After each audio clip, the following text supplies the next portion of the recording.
बात तब की है जब पांचों पांडवों को वनवास हो गया था। वनवास जाने से पहले पांडवों ने श्री कृष्ण से पूछा, हे श्री कृष्ण, अभी ये द्वापर का अंत काल चल रहा है।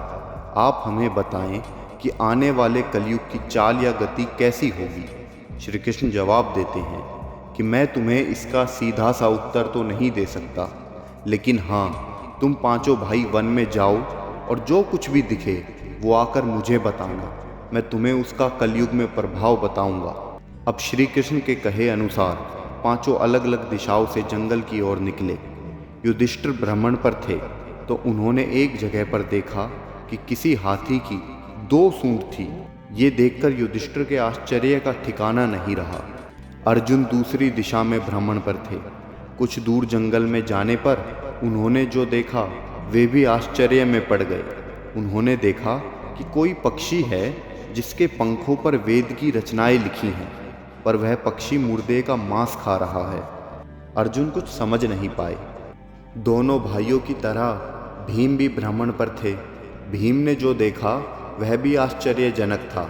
उन्होंने देखा कि गाय ने बछड़े को जन्म दिया है, लेकिन जन्म के बाद वो बछड़े को इतना चाट रही है कि बछड़ा लहूलुहान हो गया। सहदेव जब भ्रमण पर थे तो उन्होंने चौथा आश्चर्य देखा कि 6-7 कुएं हैं और आसपास के कुओं में पानी है, किंतु बीच का कुआं खाली है। बीच का कुआं गहरा है, फिर भी पानी नहीं है। उन्हें यह देखकर घोर आश्चर्य हुआ कि ऐसा कैसे हो सकता है। नकुल भी भ्रमण पर थे। उन्होंने भी एक आश्चर्यजनक घटना देखी। नकुल ने देखा कि एक पहाड़ के ऊपर से एक बड़ी सी शिला लुढ़कती हुई नीचे आ रही है। कितने ही वृक्षों से टकराकर उनको नीचे गिराते हुए आगे बढ़ती जा रही है। विशालकाय वृक्ष भी उसे रोक ना पाए। इसके अलावा वह शिला कितनी ही अन्य शिलाओं के साथ टकराई, पर फिर भी नहीं रुकी। अंत में एक अत्यंत छोटे पौधे को स्पर्श होते ही वह स्थिर हो गई। इसके बाद पांचों भाई एकत्रित हुए और शाम को सबने भगवान श्री कृष्ण को अपने अनुभव सुनाए। सबसे पहले युधिष्ठिर ने कहा, मैंने तो पहली बार 2 सूंड वाला हाथी देखा। ये मेरे लिए बहुत ही आश्चर्यजनक था।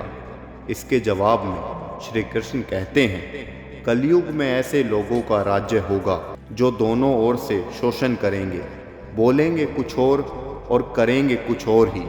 मन में कुछ और होगा और कर्म कुछ और ही होगा। ऐसे ही लोगों का कलयुग में राज होगा। तुम कलयुग आने से पहले तक राज कर लो।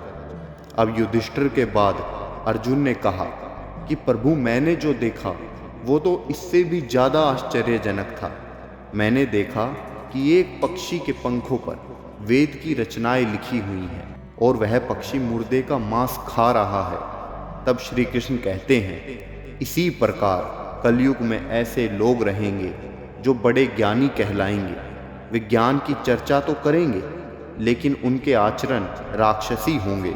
वे बड़े पंडित और विद्वान कहलाएंगे, किंतु वे यही देखते रहेंगे कि कौन सा मनुष्य कब मरे और हमारे नाम पर संपत्ति कर जाए। हे अर्जुन, संस्था के व्यक्ति विचार करेंगे कि कौन सा मनुष्य मरे और संस्था हमारे नाम पर हो जाए। हर जाति धर्म के प्रमुख पदों पर बैठे विचार करेंगे कि कब किसका श्राद्ध हो, कौन कब किस पद से हटे और हम उस पर चढ़ जाएं। चाहे कितनी भी बड़े लोग हों, किंतु उनकी दृष्टि धन और पद के ऊपर ही रहेगी। अर्जुन के सवाल के जवाब के बाद भीम ने अपना अनुभव सुनाया। भीम ने कहा, मैंने देखा कि गाय अपने बछड़े को इतना चाटती है कि बच्चा लहूलुहान हो जाता है। तब श्री कृष्ण कहते हैं, कलयुग में माँओं की बच्चों के लिए ममता इतनी बढ़ जाएगी कि वह उन्हें अपने विकास का अवसर ही नहीं मिलेगा।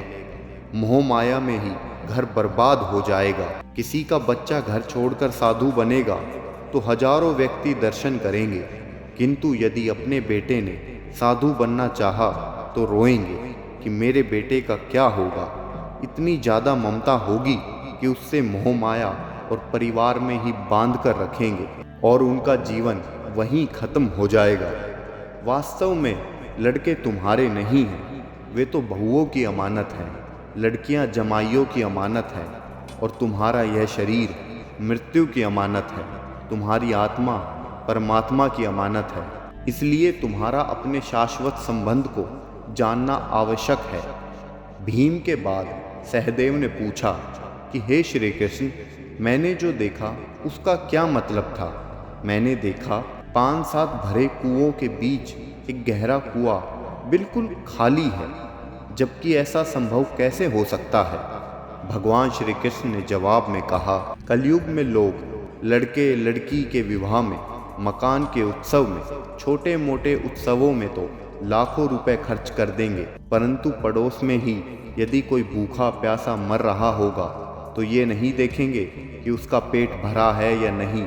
उनका अपना ही सगा भूख से मर जाएगा, वे देखते रहेंगे।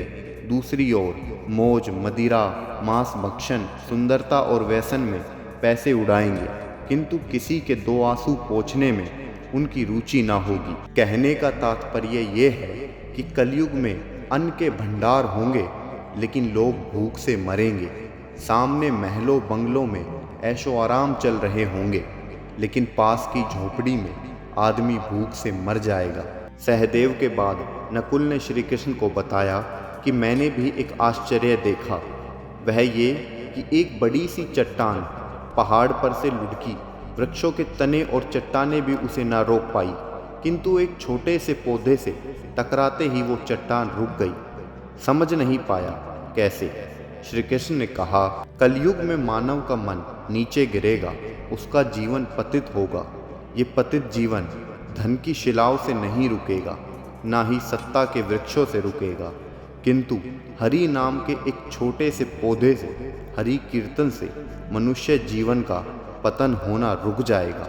इसलिए भक्तों, हरि भजन ही कलयुग में मोक्ष पाने का एकमात्र उपाय है। उम्मीद है आपको ये कथा पसंद आएगी। कलयुग के बारे में अपने विचार कमेंट कीजिए और ऐसी कथाओं के लिए चैनल सब्सक्राइब कीजिए। जय श्री राम।